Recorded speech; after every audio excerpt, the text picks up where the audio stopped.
So, good morning, sir. I am Circes Lagartaha. So, I am Jeffrey Abelo. I'm James Grape. And I'm Monalyn Chongson. And we are here to interview you or ask you questions about discriminations in the workplace. So, would you like to introduce yourself, po? So, my name is Rolly. Have you worked in a hospitality or in the tourism industry? And what role did you work in as? I work on hotel as a bellboy. Would you like to, could you tell us the hotel name, po? Pwede lang ma'am na dili kay confidential mo good. Sige, it's okay po, sir. So, how many years have you been working in the industry, po? For me ma'am, almost 2 years. 2 years. Okay, sir.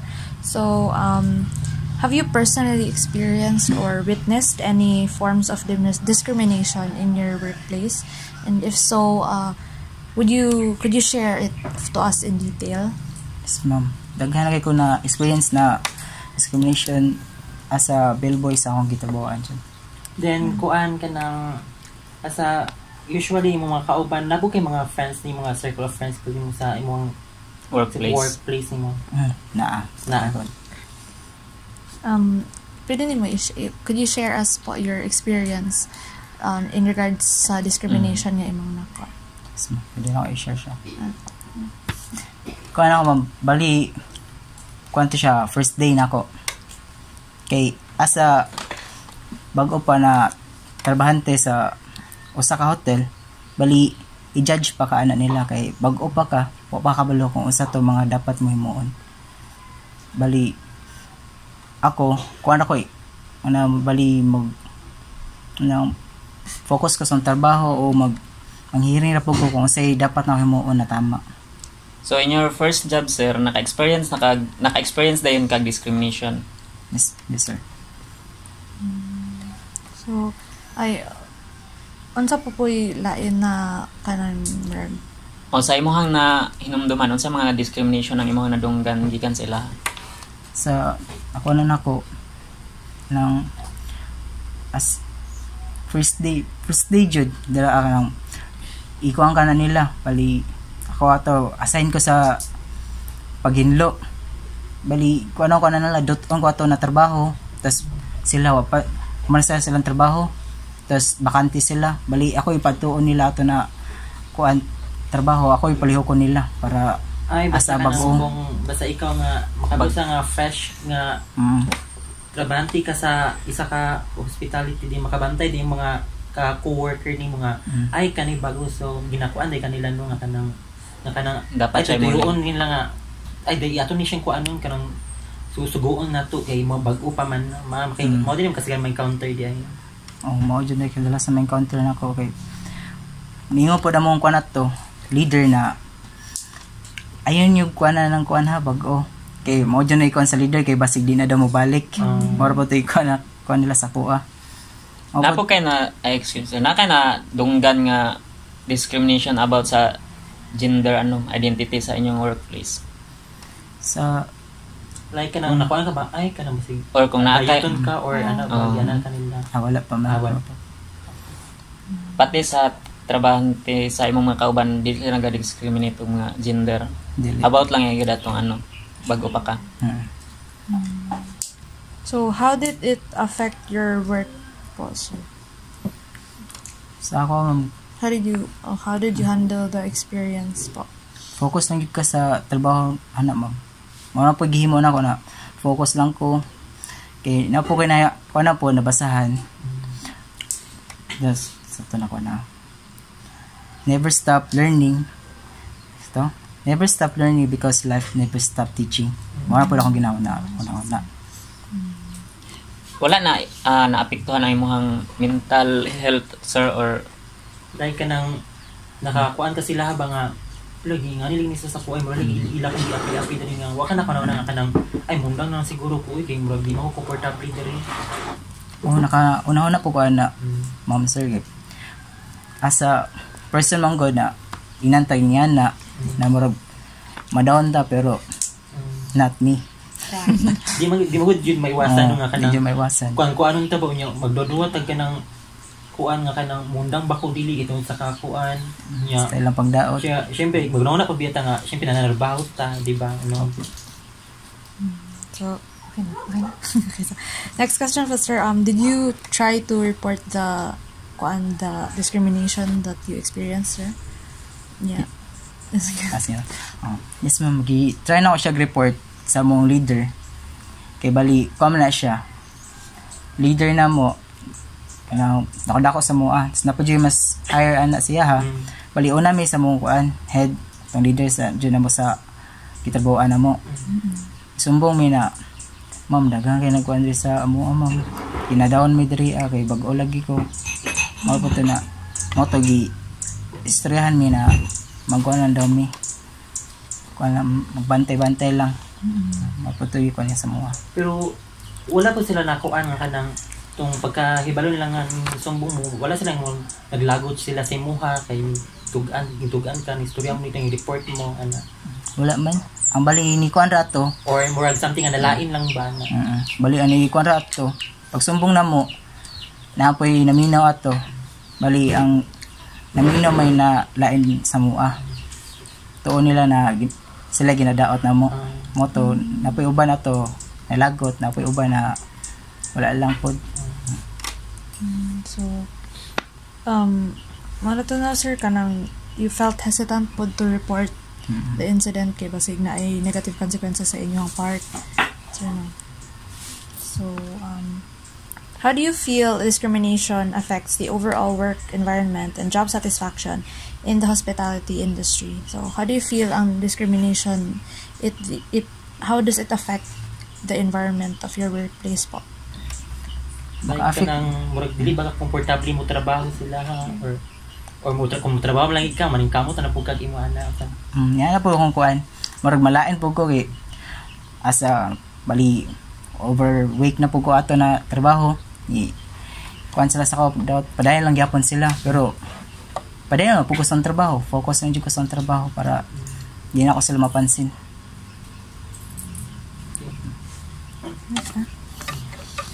So, can you share any success stories or best practices from your workplace that demonstrate effective strategies for promoting diversity and addressing discrimination?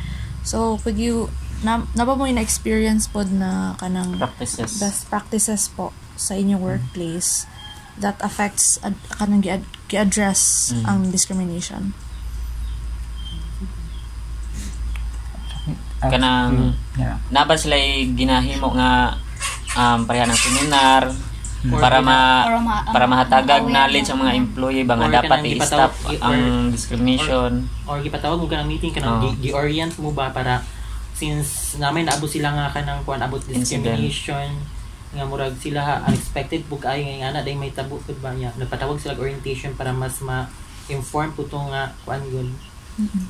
Nagkuha po sila sa mo ana baligi bago may mo trabaho i-orient sa mi anak kung say bawal o say buhato na mo na kuha na like example na sa mong trabaho to daghan jud bawal mo to mong kuan jud kinalikay lang jud na mo kung na may makita na gilabag sa mong kauban magsumbong lang jud mi pero asa trabahante man god magduduha po mi sumbong kay mo ana tong gi sumbong na mo na sip-sip lang magay ka kay mo sumbong magagkuan pero trabaho mo guna siya kailangan yun na to kung say protocol nila or rules kailangan na to ikuan jud follow jud na to na. So regarding ato nag-discriminate sa inyo sir asa na ay like unsay consequences po na na-receive nila naa ba sila like consequences na na-receive po like kanang kuan ba kanang or something nga gikaltasan ba sila sa ilang kuan or kanang gipa-duty sila half day lang ana or unsa bali pag sumbong na ato sa akong kuan katrabaho pod bali kuan sila to ipauli ay ipauli pero sa mong trabaho man god lalahi mig head kay kung ana policy mo dili head nimo not counted to siya. Bali bisa pag mabsent to siya or dili, makasuldo gyapon to siya. Mo to na giinam mi sa mong leader na focus na mi sa mong trabaho kay in case naman go na magdaot sila sa mua ay balik ka na murag pasagdaan na lang sila unsay lang ipang students nimo ano imo kay trabaho lang jud ka balag focus lang yun. So, what role do you think education and training play in reducing discrimination sa industry? What do you think ang pag-eskwela kay maka-reduce siya og discrimination sa workplace? Like kanang tuluan ba dapat ang mga like sa nag-eskwela to nga tumurag mo pursue sa kanang trabaho ba is dapat ba kanang kuan sila nga usaon ang pagdala sa imong kaugalingon sa workplace nga dili ka man discriminate ba or kana ba dapat ang buhaton? Sa ako among good kay once na makagraduate ka o college kay mas nakay authority or kanang napugay ka panghambo kay syempre ikaw makahuman ka kaingon ka na di ka basta-basta madawon sa tao. Pero in case man gud trabaho na di naman siya magmatter sa imong kuan sa imong eskwelahan ug sa imong nahibalaan, magmatter na siya sa imong skills ug imong kuan sa trabaho nimo. So makayon ka nga bisan pag wala ka na mag college basta dili lang ka mang discriminate okay ra. So our next question po sir is, are there any specific changes or recommendations you would like to see within the industry to create a more inclusive environment for all employees? So kanang naba kay recommendations or specific na mga changes for the kanang industry para maka-create siya more accepting na workplace po for employees such as kanang mga non-discriminate po. Sa ako ma'am, bali asa trabahante, bali kuwara dyan ako anak focus ko sa trabaho nang always be humble, kind sa ubang tao dyan. Mara dyan ay makuha na sila matag. So wala po kay recommendation sa kanang murag sa workplace dyan mismo na like ana mga rules. Itong pariya ba ito imong giingon nga katong pagkahitabuan nga na murag discrimination di ba gi-orient sila. Pwede po in every kwan siguro po kanang mag-orient sila every week siguro ana. Bali among orientation magula to kuan lang jud one day lang. Kung nay mo labag na siya na kuan kuan na siya. Nay murag consequences lagi nung dapat sila para ma-approve sila. Bali murag pa na siya kuan eskwela kana murag kuan ka ba na di ka pasulong mga pila ka adlaw ana or a week kung ka silang rule mo labag ka or may consequence nila. So what advices can you give for those who discriminate kana murag what can you say sa mga tao po na nag-discriminate with their co-employees lang gihapon po? Sa asa trabahante jud ma'am kung ma-advise na ko na sila na di lang jud tamandaot sa isig ka tao kung di nila gusto mo balik sa ilaha. Tama gyud. Trabaho lang dito ato. So after atong incident sir nga pag naka-experience kag discrimination pagka next day ato naka-experience pa baka or ginabuhat pa ba nila sa mga wala na? Bali ato wala pa man may pud may tagdanay ato. Tagdanay. Wa sa may tagdanay pero nakuha sila kanang nakuha sa simua ba nga murag na offend ba tawag na. Naulaw na sila. Naulaw sila kay ay ni sumbong siya. Isa ta mataha na sila mo kuan simuha. Okay. Basi mausap na pud daw ana mo to. So in regards po sa kanang customers ninyo sir, naa ba sila say murag nang discriminate or nang daot pod po sila sa inyong customers inana sa inyong guests? Sa asa pagtrabaho na ko ma'am wala pag yun kay ko man to mo bali sa baba man mi more on panggil mi sa mong trabaho igor wag yun mi mo ingog good morning ma'am, good morning sir. Di dyan na mi makaingon na mag-entertain mi sila kay bali narampon mi sa baba. Pero wala man nakadungog sa guest sir nga nag-complain nga di daot sila sa inyong trabaho. Nasa na dunggang nga di ma or nang libag sila nang naway. Wala pa man po noon. That's good. So, what advice would you give to students pursuing a career in this industry regarding navigating potential discrimination and advocating for a more inclusive workplace? So, unsay advice ni mong mahatag sa mga students that would in the future kanang mo pursue pud ani na career in regards in the hotel industry? Pareha sa mga sir, unsay imong ika-advise sa amo like kung in mo regards trabaho sa mi sa hotel industry? Dapat ba na mo i-pursue or like kanang in regards sa kanang ano pod sa discrimination itself. Maingon ako sa inyo na person na siya kay bali passion na po na ninyo as a tourism. Yes. Portion niyo na siya na pag-eskwela kay nindot po na siya na trabaho. Ako gusto kay kumuskwela ni ana pero as of now na dili sa syempre na ko'y kuan sa akong pamilya, obligasyon. Bali kasi makakuha ako sa inyo maingon na ikaw lang dyan na ninyo pursue lang, follow your dreams, kana lang dyan. Kanang what advices man nimong mag-give sa students or kanang in regards naman dyan discrimination sa industry, di man dyan na siya wala unsa man po yung mga kuan man ka nang sagaan lang ba namo? For example na discriminate siya, unsay imong ika-advise sa iya? Asa giingon ako ganina kuan lang laban lang good bunal siya maray may ngano pero kinangkuan mong good kung gusto nimo di ka makuan sa tao always humble lang jud ka kain tapos once manggo na nato sila ginaingon na makaingon pa sila karma is real manggo kung usay ginabuhat jud mo sa tao mabalik jud na sa imuha bali kuan lang jud ka na laban lang lang jud dapat ka always.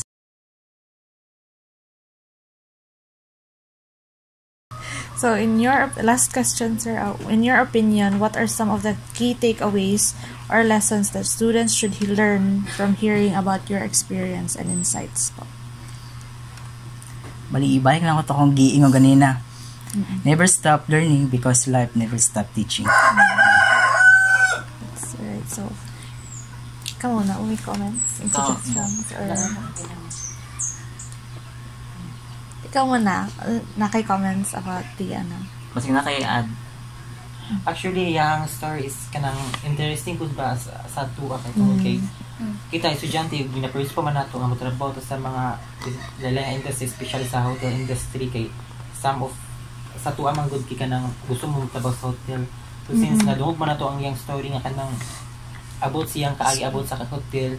So syempre ang ato lang is maningkamot tag masipag unsay mga discrimination mitabo sa tuwa is kanang siguro pasagdaan lang siguro kung unsay dapat buhat katulang jud kay syempre nerbaho gid tabo dili kita mo kuan para mag-base sa kuan sa ubang tao, di ba? Yes. So, Pamana, do you have any comments na pwede ma-add? Same sa giingon ni Jazz nga kung as a employee jud anang dapat jud nga mag-focus o dili walay judgment or walay kanang wala kay ma-feel sa imong kagalingon nga kani mas labaw ay kanang ma-feel mo ba nga doubts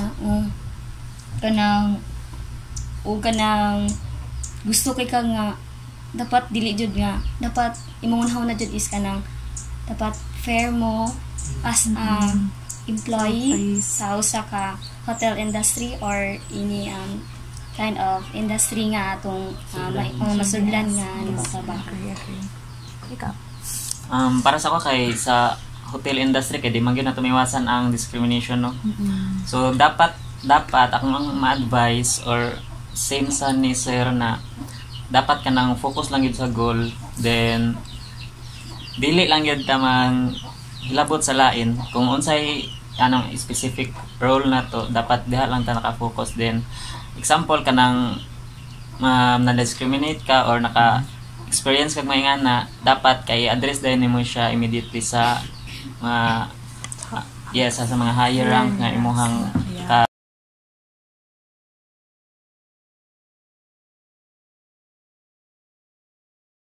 And I don't think mapud ka ng just because freshman ka or like bago pa ka sa inyong workplace doesn't mean nga kanang murag wala na pud good kay maambag in ana just because in ana dili siya tungod kay like sila na sila experience niya ikaw murag baguhan pa ka murag dili siya pasabot niya wala ra pud kay maambag sa inyong workplace. So ito siya. So that ends our interview, sir. Thank you very much for participating in our sir. Thank you. Thank you po, ma'am.